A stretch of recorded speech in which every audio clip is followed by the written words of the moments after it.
নমস্কাৰ মৰমৰ ছাত্ৰ ছাত্ৰীসকল তোমালোকৰ সুবিধাৰ্থে মই তোমালোকৰ বাবে ক্লাছ 9ৰ ইংৰাজী বিষয়ৰ পাঠ তোমালোকলৈ লৈ আহিছোঁ। প্ৰথমে তোমালোকক মই মোৰ চেনেল মৃণালীজ ক্লাছৰুমলৈ স্বাগতম জনাইছোঁ। আজিৰ ভিডিঅ'টোত আমি আলোচনা কৰিম তোমালোকৰ পাঠ্যপুথিত সন্নিৱিষ্ট লেসন নাম্বাৰ 2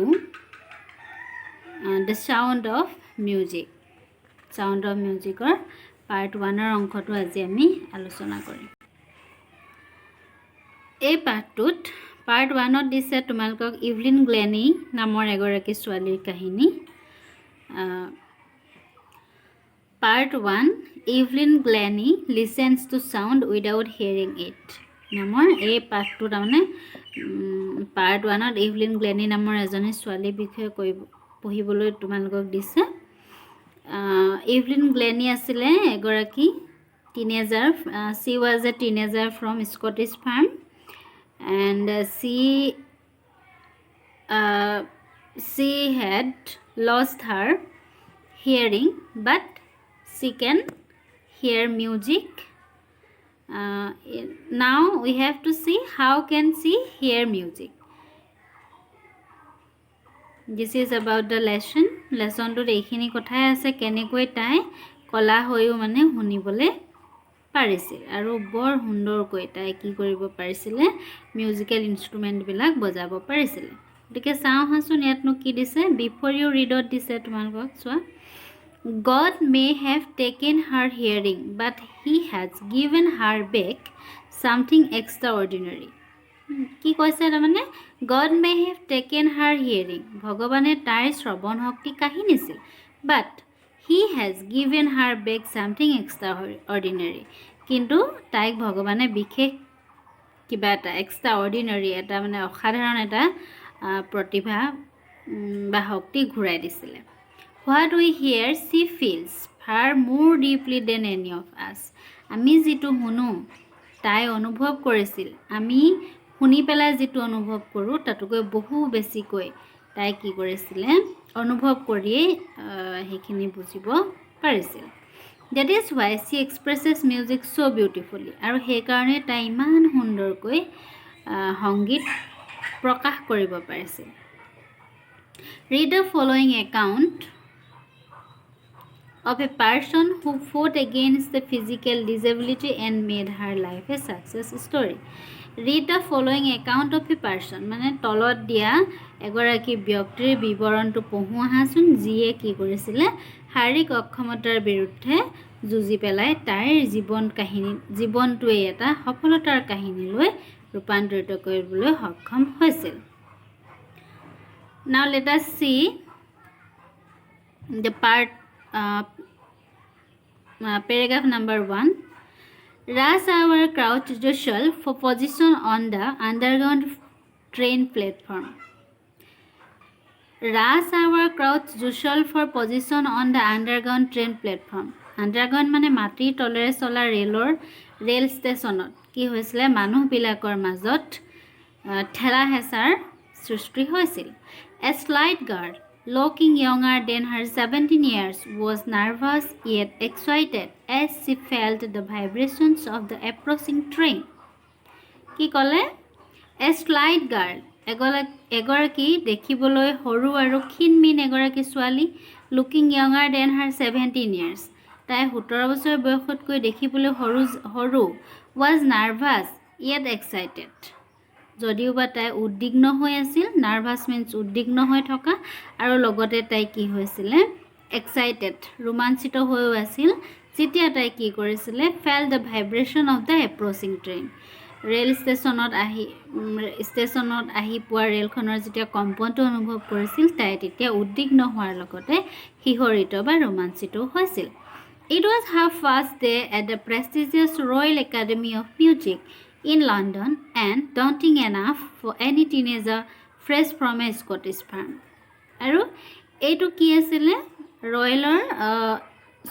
লণ্ডনৰ প্ৰেষ্টিজিয়াছ ৰয়েল একাডেমি তাইৰ প্ৰথমটো দিন আছিল আৰু এগৰাকী স্কটিছ ফাৰ্মৰ পৰা অহা কিশোৰী হিচাপে তাই যথেষ্ট মনে মনে মানে অকণমান ভয় ভয় ভাৱ এটাও আছিল but this aspiring musician faced bigger challenge than most কিন্তু এইগৰাকী aspiring musician মানে a person who wants to be a musician এগৰাকী সংগীতজ্ঞ হ'ব বিচৰা এই সংগীতজ্ঞগৰাকীয়ে কি কৰিছিলে এটা ডাঙৰ প্ৰত্যাহ্বানৰ সন্মুখীন হৈছিল সেইটো হৈছে কি she was profoundly deaf তাই লাহে লাহে বা ক্ৰমান্বয়ে কাণেৰে কি হৈ আহিছিলে নুশুনা হৈ আহিছিলে now paragraph number 2 Evelyn Glennie's loss of hearing had been gradual Evelyn Glennieৰ শ্ৰৱণ শক্তিটো একেদিনাই নোহোৱা হোৱা নাছিলে লাহে লাহে হৈছিল gradual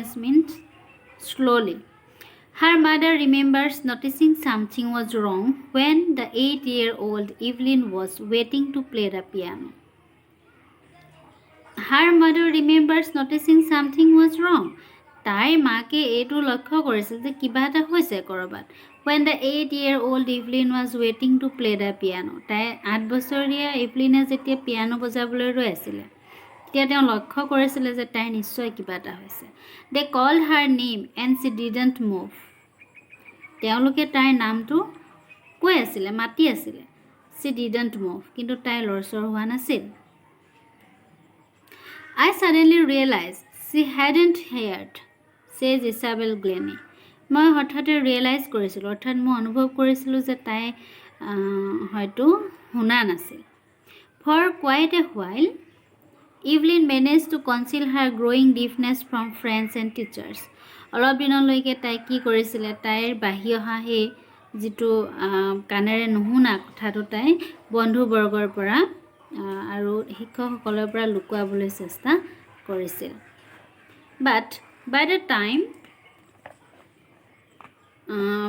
time she was 11 her marks had deteriorated and her headmistress urged her parents to take her specialist মানে তাৰ যেতিয়া 11 years old গৈ তাইৰ হেৰিটো তাই নুশুনা কথাটো মানে যেতিয়া বেছি হৈ আহিল কমপ্লিটলি তাইৰ মানে কাণখন যেতিয়া কলা হৈ গ'ল তেতিয়া কি হ'ল তাইৰ শিক্ষকসকলে তাইৰ হেডমিষ্ট্ৰেছে কি কৰিছিলে মাক দেউতাকক এজন বিশেষজ্ঞৰ ওচৰলৈ কাণৰ বিশেষজ্ঞৰ ওচৰলৈ লৈ যাবলৈ কৈছিল It was then discovered that her hearing was severely impaired as a result of gradual nerve damage. আৰু যেতিয়া তাইক স্পেচিয়েলিষ্টৰ ওচৰলৈ লৈ যোৱা হৈছিল তেতিয়া এই কথাটো ধৰা পৰিছিল যে তাইৰ এই যে কাণেৰে নুশুনা হৈ আহিল এই কথাটো একটো হোৱাৰ কাৰণ আছিল তাইৰ নাৰ্ভ ডেমেজ মানে তাইৰ স্নায়বিক দুৰ্বলতাৰ কাৰণে স্নায়ুবোৰ দুৰ্বল হোৱাৰ কাৰণে লাহে লাহে তাই কাণেৰে নুশুনা হৈ আহিছিল They were advised that she would be fitted with hearing aids and sent to a school for the deaf. আৰু তেওঁলোকক পৰামৰ্শ আগবঢ়োৱা হৈছিল উপদেশ দিয়া হৈছিল যে they should be fitted with hearing aids. She should be fitted with hearing aids. তাই মানে যেটো শ্ৰৱণ যন্ত্ৰ তাই কাণত সংলগ্ন কৰা উচিত আৰু তাই কলাৰ বাবে থকা স্কুললৈ পঠোৱা উচিত Everything suddenly looked blacked.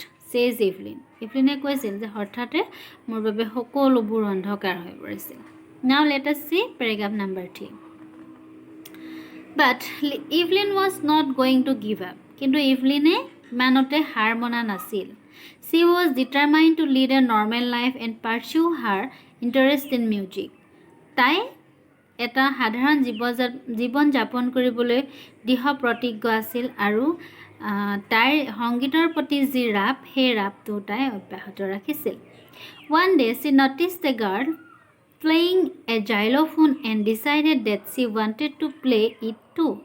এদিন এখন তাই কি দেখিলে One day she noticed a girl playing a xylophone. এটা মানে xylophone means a musical instrument with a row of wooden bars of different length. মানে বিভিন্ন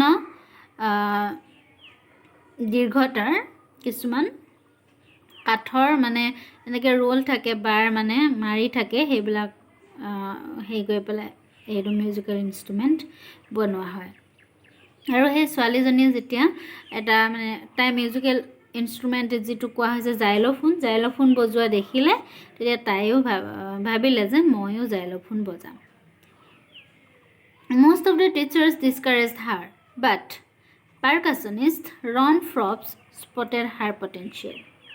Most of the teachers discouraged her. মানে প্ৰায়বিলাক শিক্ষকেই তাইক কি কৰিছিলে নিৰুৎসাহিত কৰিছিল, কিন্তু ৰন ফ্ৰপছ নামৰ যিগৰাকী বাদ্যযন্ত্ৰী আছিল, পাৰ্কুচনিষ্ট আছিল, তেখেতে তাইৰ কি কৰিছিলে, তাৰ যিটো সম্ভাৱনীয়তা মানে পটেঞ্চিয়েলিটি সেইটো দেখিছিল। He began by turning 2 large drums by different notes. তেখেতে দুটা ডাঙৰ ডাঙৰ ড্ৰাম ঢোল বিভিন্ন নোটত মানে বিভিন্ন স্বৰত বজাই পেলাই আৰম্ভ কৰিছিল। Don't listen through your ears, he would say. Try to sense it some other way. তেওঁ কৈছিলে যে তোমাৰ কাণেৰে শুনিবলৈ তুমি যত্ন নকৰিবা, অন্য কিবা উপায়েৰে তুমি শুনিবলৈ যত্ন কৰা। Says Evelyn. Evelyn কয়,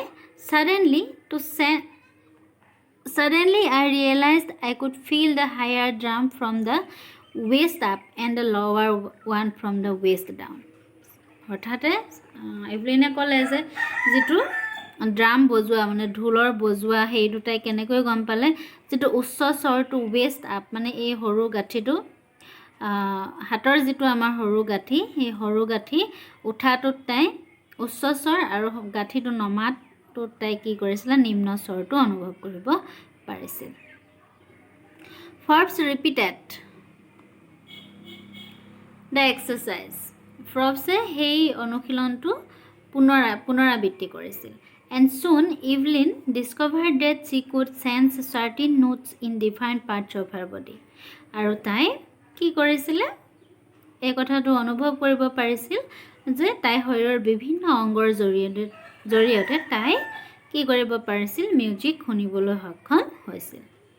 I had learned to open my mind and body to sounds and vibrations. মই মোৰ শৰীৰ আৰু মনটো বিভিন্ন শব্দ আৰু কম্পন শুনিবলৈ কাৰণে কি কৰিছিলোঁ, মই সকলো সময়তে খোলা ৰাখিছিলোঁ।